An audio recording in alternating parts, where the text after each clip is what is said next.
Paz e bem, meu presidente dessa sessão, senador Sérgio Moro, uma das inspirações que eu tive para vir para a política, né, como integrante aí, um juiz da Força Tarefa da Lava Jato, que junto com outros servidores exemplares, Ministério Público, da Polícia Federal, enfim, de instituições seríssimas, fizeram um trabalho que lavou a alma do brasileiro. Eu sou muito grato por isso, eternamente grato por isso.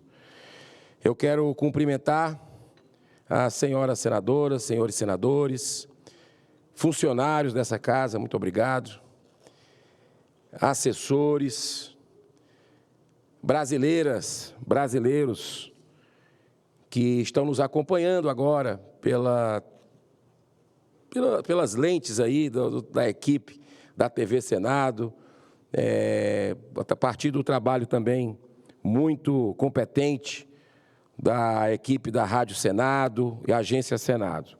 Em primeiro lugar, eu tenho que agradecer, senador Sérgio Moro, por o senhor abrir essa sessão nessa sexta-feira. É um dia que, não com muita frequência, nós temos sessão. Agradecer ao presidente Rodrigo Pacheco por ter feito essa concessão para que nós possamos, de forma democrática, debater sobre assuntos de interesse. Muitas vezes o que sobra para nós da oposição é o falar, o denunciar. E eu fico muito grato com essa atitude democrática do presidente Rodrigo Pacheco de abrir essa sessão para que uma pessoa que não fosse da mesa pudesse abrir uma sessão não deliberativa para que possamos exercer a plenitude do nosso mandato. Eu quero aproveitar e saudar aqui pessoas que estão nos visitando nesse momento. A pré-candidata a prefeita de Canoas, no Rio Grande do Sul, Nilce Schneider, está aqui presente. A vice-presidente do PL Mulher, também de Canoas, Oriana Toneto.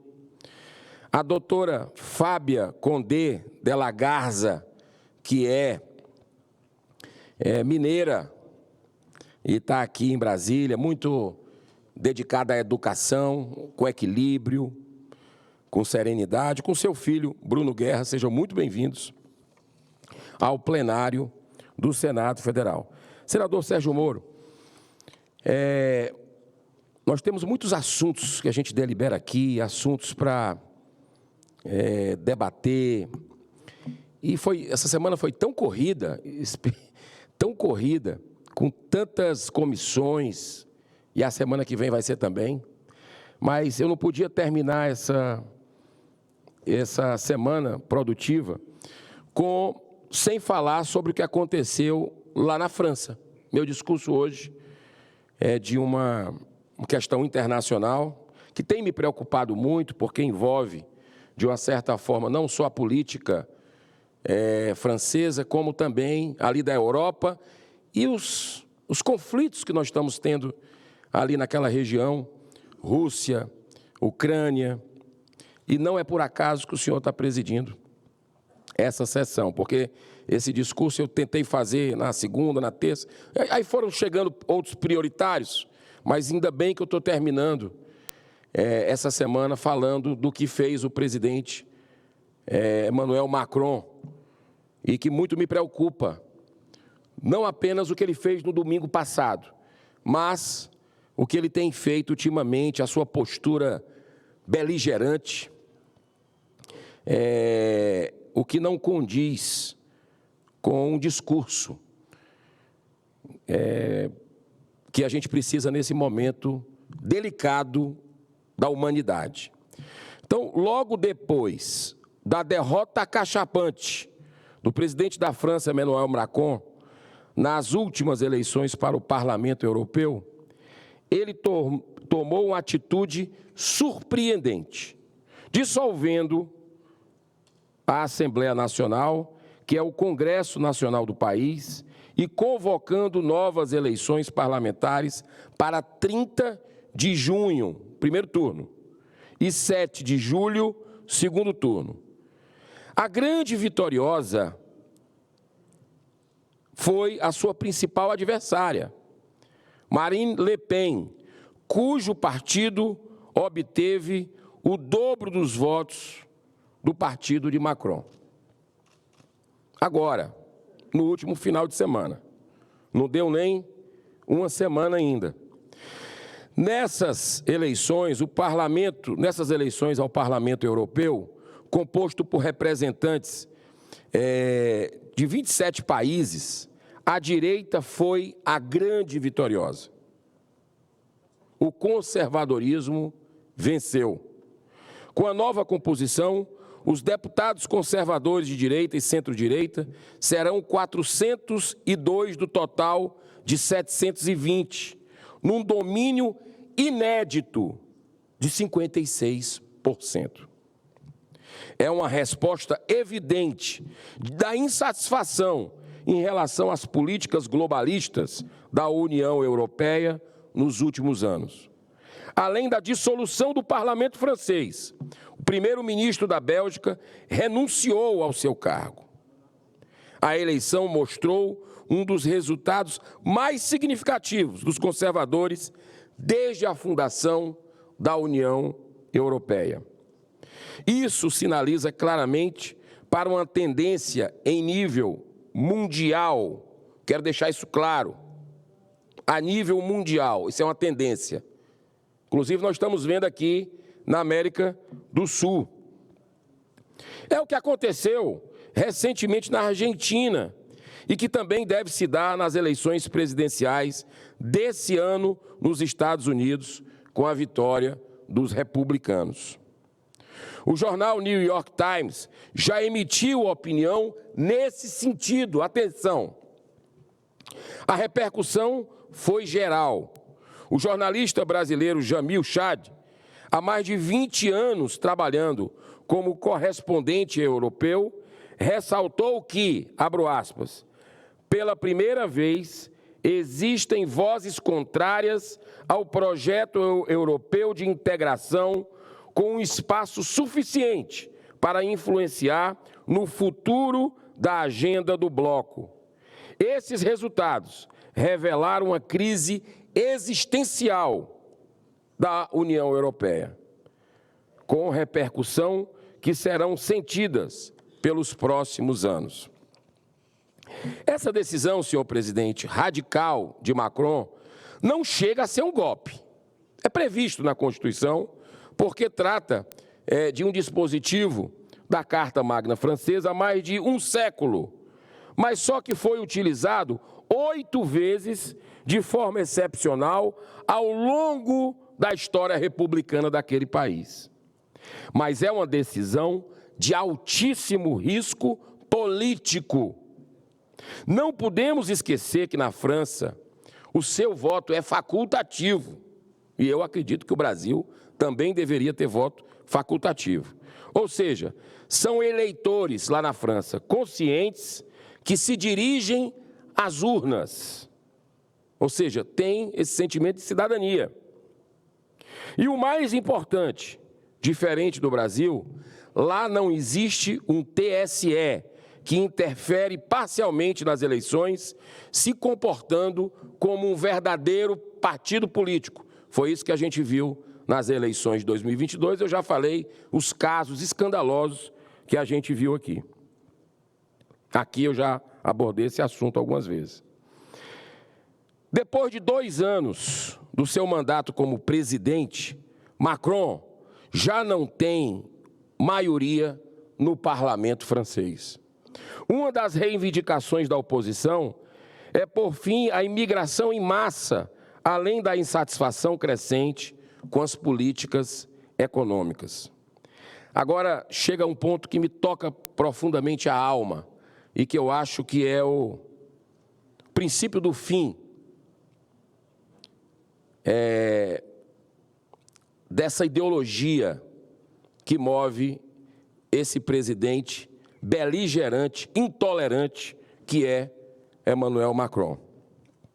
A defesa da vida desde a concepção, a defesa da família, que é a base de uma sociedade saudável, o enfrentamento às drogas, à corrupção, à ideologia de gênero, são algumas das principais bandeiras da direita conservadora em todos os países do mundo.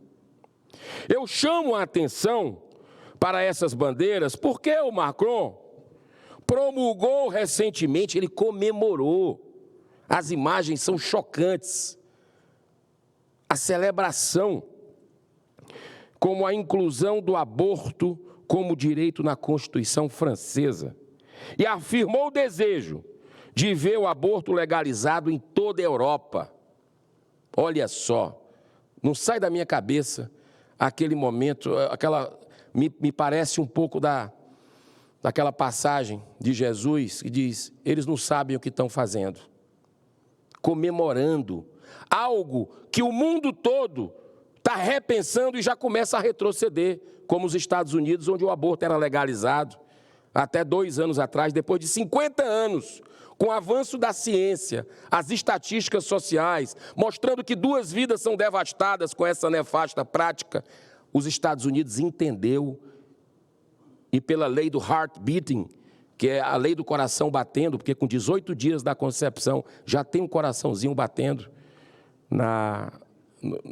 no ventre da mãe, os Estados Unidos já começou a recuar com relação a isso. Em muitos estados já é proibido. Então, ele comemorou o fato, Macron, da França ter sido o primeiro país da Europa a não reconhecer o direito à vida do bebê no ventre materno como um direito humano universal. Que moral esse presidente tem para falar em direitos humanos? Que moral? Que moral as pessoas, traçando um paralelo no Brasil, têm para falar em direitos humanos e defendendo o aborto, não visitando os presos de 8 de janeiro, não defendendo os presos, como temos muitos aqui no Brasil, especialmente representantes, tanto na Câmara como no Senado, vendo a injustiça que está acontecendo, pessoas que não eram para estar no STF, porque não tem foro, serem arrolados para lá, num sentimento de vingança, de mandar recado, desrespeitando a Constituição do Brasil. Olha a familiaridade, olha a sintonia negativa que tem de algumas lideranças políticas do nosso país, até o presidente que recebeu o Macron um dia desse aqui, presidente Lula e as outras instituições no nosso país, estendendo um tapete para... Vocês vão ver o que ele fala sobre a guerra também aqui, qual o posicionamento dele. O Brasil é de paz. O Brasil tem uma história na diplomacia de imparcialidade, quando não de buscar o equilíbrio, buscar a pacificação. Essa é a história do Brasil, dos grandes diplomatas. Um deles, aqui, o nosso patrono Rui Barbosa. Mas, olha o que está acontecendo lá na França. O que foi comemorado é o direito de assassinar um ser humano indefeso e inocente, do modo mais cruel e desumano, sem direito à defesa. A insatisfação do povo francês, a política de Macron é crescente. Ele agiu como um ditador, dissolvendo o parlamento. O tiro pode sair pela culatra e ele ser esmagado pela oposição nas eleições convocadas para o final de junho. Marine Le Pen celebrou a decisão de Macron de convocar as eleições na França. Abre aspas. Essa votação histórica mostra que quando as pessoas votam, elas vencem, disse Le Pen. O descontentamento do povo francês também cresceu com as manifestações de Macron sobre a guerra na Ucrânia, que só fizeram aumentar as tensões mundiais. No começo do ano, ele declarou que poderia enviar tropas aliadas da OTAN à Ucrânia, afirmando, abro aspas, preste atenção ao que ele disse, qualquer coisa é possível se nos ajudar a alcançar nosso objetivo. Faremos tudo o que for necessário para que a Rússia não vença essa guerra.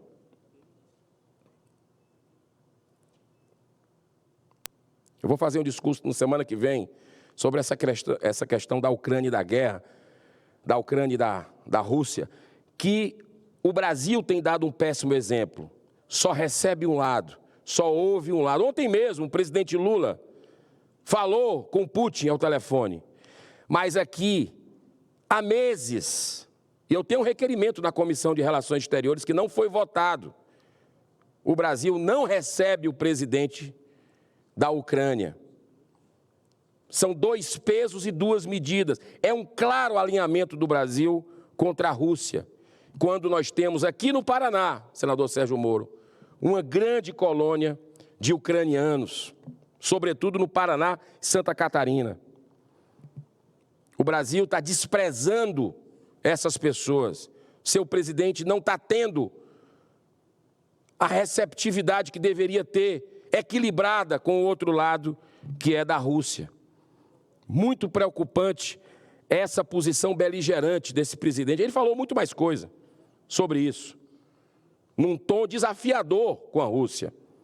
Essa é a minha grande preocupação, esse tom beligerante. E você vê aqui a filosofia dessa turma. Ele disse, entre outras palavras aqui, ó, qualquer coisa é possível se nos ajudar a alcançar o objetivo. Ou seja, para ele, os fins justificam os meios. Os fins justificam os meios. O ditador Putin, outro ditador, num tom ameaçador, respondeu imediatamente à provocação do presidente francês. Olha só, abro aspas, acho que tudo é possível no mundo moderno. Repito que o envio de tropas à Ucrânia significa que se estará apenas um passo da Terceira Guerra Mundial. Acho que ninguém está interessado nisso. Fecha aspas. Olha só o que o desastre dessas falas estão acarretando. De líderes que deveriam buscar a paz. Mas quem fez o primeiro passo com ameaça foi o Macron.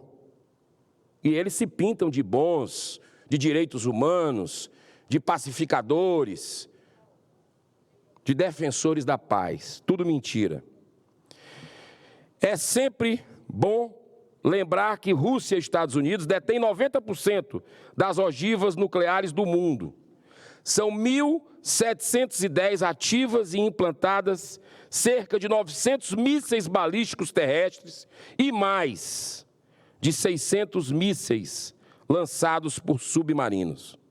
Esses arsenais bélicos têm poder para destruir todo o planeta 2 vezes. 2 vezes. Me caminhando para o fim, senhor presidente, o fato é que o povo francês deverá se manifestar nas eleições convocadas para o final de junho e poderá comprovar um resultado que expressa o desejo por uma política que realmente leve em conta o bem-estar da população e não os interesses das grandes corporações, de organismos internacionais, ONGs, que querem impor uma agenda antivida, antifamília, que está destruindo os pilares da civilização ocidental cristã. Me parece que ali a ideologia está acima da busca do bem-estar, de resolver os problemas do cidadão.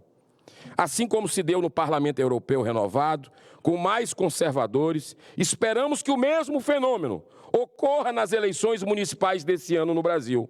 Será uma resposta dos conservadores brasileiros, nas urnas, contra essa política perdulária, irresponsável, repressora praticada pelo PT e seus aliados, com o vergonhoso aval do STF e de parte expressiva da grande mídia. Muito obrigado, senhor presidente, saudando aqui os brasileiros que estão nos visitando aqui na tribuna do Senado Federal. Sejam sempre muito bem-vindos aqui. Eu fico cada vez feliz quando vejo vocês nos corredores, visitando os museus, visitando o nosso túnel do tempo. Vocês são de qual estado? De vários estados, não é isso? Bahia, Piauí, vizinho lá do Ceará, Pará, Maranhão, Rio de Janeiro, Rondônia, Rio Grande do Sul, de Canoas, Paraná. Olha aqui, tem um pessoal de Canoas aqui, que está aqui com a gente aqui. Está aqui embaixo aqui assistindo também. Vocês têm do Paraná também, né? Terra do senador Sérgio Moro, que está presidindo aqui a sessão, né? Então, muito obrigado, senador, pela sua tolerância e que Deus abençoe o final de semana de todos. Sejam bem-vindos. Muita paz. Muito obrigado.